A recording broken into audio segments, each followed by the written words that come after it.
અરવલ્લીના બાયડમાં ધોધમાર વરસાદ વરસ્યો છે। વિગતો બાયડથી મળી છે, જ્યાં મેઘરાજા મહેરબાન થઈને વરસ્યા છે અને ગાજવીજ સાથે મેઘરાજા વરસી રહ્યા છે।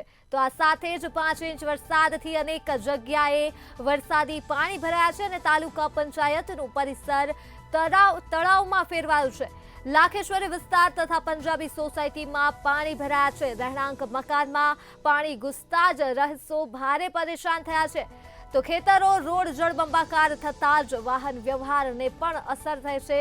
દ્રશ્યો બાયડથી સામે આવ્યા છે, જ્યાં ધોધમાર વરસાદ વરસ્યો છે। કુલ 5 ઇંચ વરસાદથી અનેક જગ્યાએ બાયડ ખાતે પાણી ભરાવાની સમસ્યા જોવા મળી છે અને દ્રશ્યો પણ સામે આવ્યા છે, જ્યાં ઠેર ઠેર વરસાદી પાણી ભરાયા છે અને જાણે નદી વહેતો હોય તેવો આ પ્રવાહ બાયડ ખાતે જોવા મળી રહ્યો છે।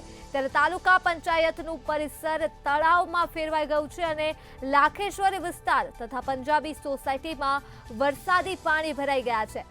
રહેણાંક મકાનોમાં વરસાદી પાણી ઘૂસતાની સાથે જ રહીશો ભારે પરેશાન થયા છે। તો આ સાથે જ ખેતરો અને રોડ પર જળબંબાકાર થતા વાહન વ્યવહારને પણ અસર થઈ છે। આ મુદ્દે જ આપણી સાથે સંવાદદાતા મહેશ પરમાર ફોન લાઈન પર જોડાઈ ગયા છે। જી મહેશ, બાયડ ખાતે ધોધમાર વરસાદ વરસ્યો છે, 5 ઇંચ વરસાદ છે, શું છે બાયડની સ્થિતિ? બિલકુલ ધર્મી, વાત કરવામાં આવે તો અરવલ્લી જિલ્લાના કેટલાક વિસ્તારોમાં 24 કલાકથી પણ વધુ સમયથી વરસાદ વરસી રહ્યો છે। ત્યારે બાયડ તાલુકા અને બાયડ સહિતના પંથકમાં 5 ઇંચ કરતા વધુ વરસાદ નોંધાયો છે। ખાસ કરીને વાત કરવામાં આવે તો બાયડ નગરમાં ઠેર ઠેર નીચાણવાળા વિસ્તારોમાં પાણી ભરાયા છે। તાલુકા પંચાયત કચેરી, લાખેશ્વરી વિસ્તાર, પંજાબી સોસાયટી સહિતના વિસ્તારોમાં પાણી ભરાયા છે। મકાનોમાં પાણી ઘૂસ્યા છે।